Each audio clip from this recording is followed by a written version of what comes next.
Shalom, selamat pagi jemaat yang dikasihi oleh Tuhan. Kita kembali bertemu dalam salam pagi. Bapak Ibu dan jemaat yang dikasihi Tuhan, mari kita lanjutkan pembacaan Alkitab kita di dalam kitab Ulangan pasal yang ketiga. Kemudian beloklah kita dan maju ke arah Basan, dan Og, Raja Basan, dengan seluruh tentaranya maju mendatangi kita untuk berperang di Edrei. Tetapi Tuhan berfirman kepadaku, janganlah takut kepadanya, sebab aku menyerahkan dia ke dalam tanganmu beserta seluruh tentaranya dan negerinya. Dan perlakukanlah dia seperti yang kau lakukan terhadap Sihon, raja orang Amori yang diam di Hesibon. Dan Tuhan Allah kita menyerahkan juga Og, Raja Basan, beserta seluruh tentaranya ke dalam tangan kita, dan kita mengalahkan dia sehingga tidak seorang pun luput. Pada waktu itu kita merebut segala kotanya. Tidak ada kota yang tidak kita rampas daripada mereka. 60 kota, seluruh wilayah Argob, kerajaan Og di Basan. Semuanya itu adalah kota berkubu dengan tembok yang tinggi-tinggi, dengan pintu-pintu gerbang dan palang-palangnya. Lain daripada itu, sangat banyak tembok yang tidak berkubu. Kita menumpas seluruh penduduknya, seperti yang kita lakukan terhadap Sihon, Raja Hesibon, dengan menumpas penduduk setiap kota, laki-laki, perempuan, dan anak-anak. Tetapi segala hewan dan jarahan dari kota-kota itu kita rampas bagi kita sendiri. Jadi pada waktu itu dari tangan kedua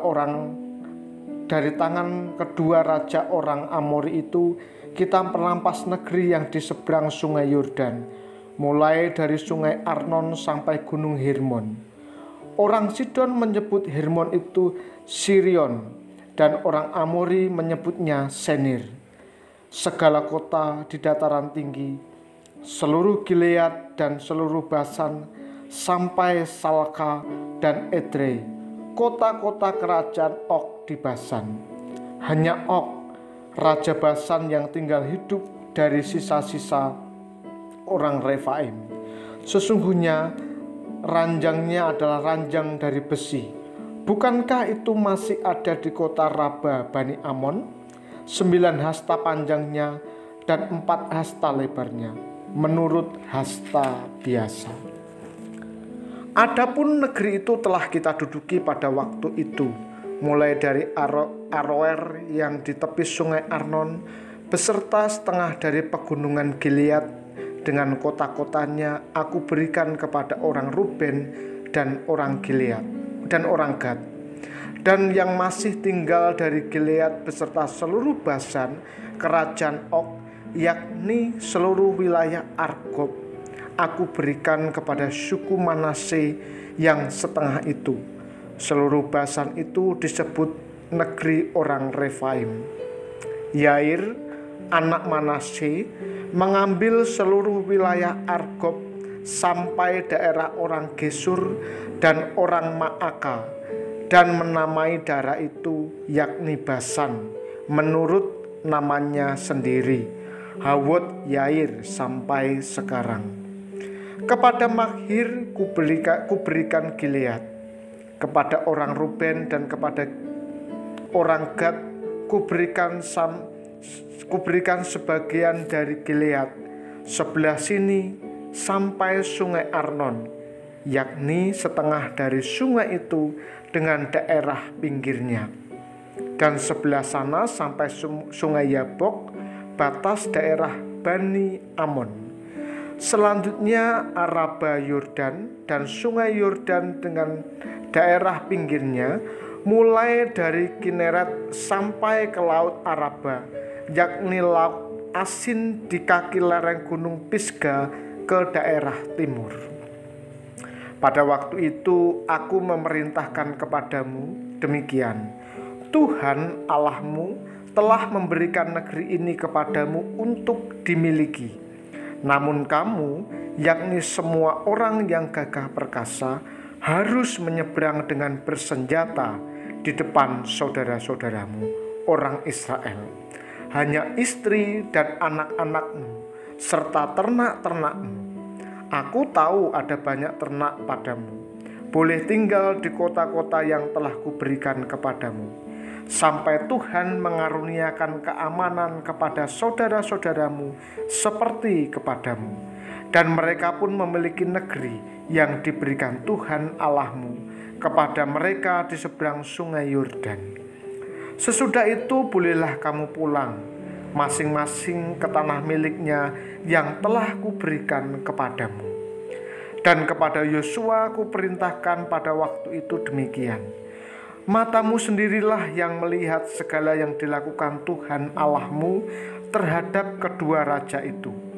Demikianlah akan dilakukan Tuhan terhadap segala kerajaan kemana engkau pergi. Janganlah takut kepada mereka, sebab Tuhan Allahmu dialah yang berperang untukmu. Juga pada waktu itu aku mohon kasih karunia daripada Tuhan demikian: ya Tuhan Allah, Engkau telah mulai memperlihatkan kepada hamba-Mu ini kebesaran-Mu dan tangan-Mu yang kuat. Sebab Allah manakah di langit dan di bumi yang dapat melakukan perbuatan perkasa seperti Engkau? Biarlah aku menyeberang dan melihat negeri yang baik yang di seberang sungai Yordan, tanah pegunungan yang baik itu dan gunung Libanon. Tetapi Tuhan murka terhadap aku oleh karena kamu dan tidaklah mendengarkan permohonanku. Tuhan berfirman kepadaku, cukup, jangan lagi bicarakan perkara itu dengan aku.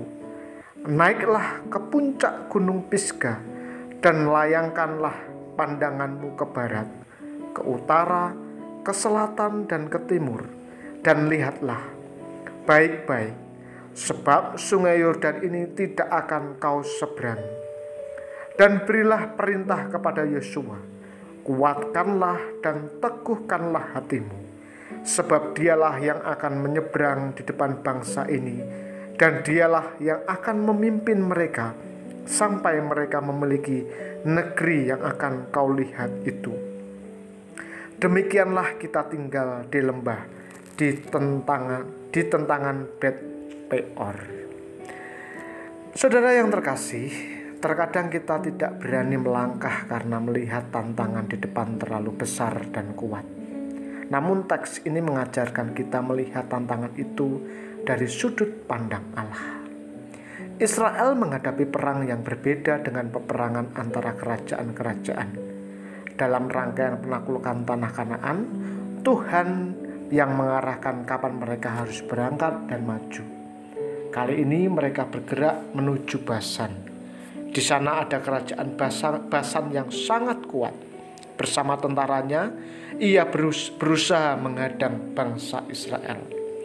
Israel sudah tahu kalau mereka akan menang. Namun mereka tidak perlu takut karena Tuhan sudah menyerahkan Og, Raja Basan dan seluruh kerajaannya. Saudara, tidak ada satu orang pun di dunia yang lebih perkasa daripada Tuhan kita. Tidak ada satu tempat atau apapun yang tidak dapat Tuhan taklukkan. Ketika sesuatu telah Tuhan tetapkan, maka hal itu harus menjadi milik umatnya. Tuhan akan membuka jalan dan bekerja untuknya. Bila demikian, adakah sesuatu hal atau orang yang perlu kita takuti? Perlukah kita merasa ragu untuk melakukan tugas dan tanggung jawab yang Tuhan percayakan?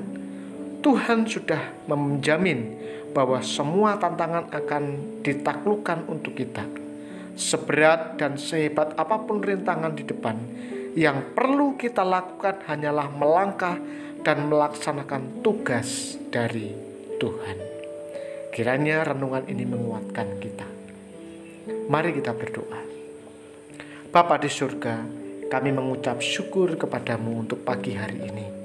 Jikalau kami boleh bangun dengan kondisi tubuh yang sehat, itu semua karena anugerah-Mu.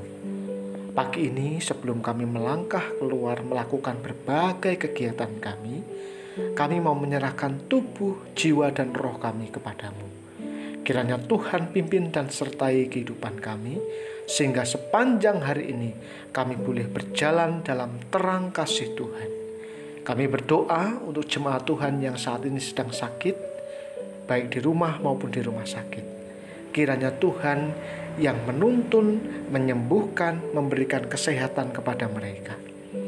Jemaat yang bergumul dalam ekonomi, kiranya Tuhan juga berkati pekerjaan mereka.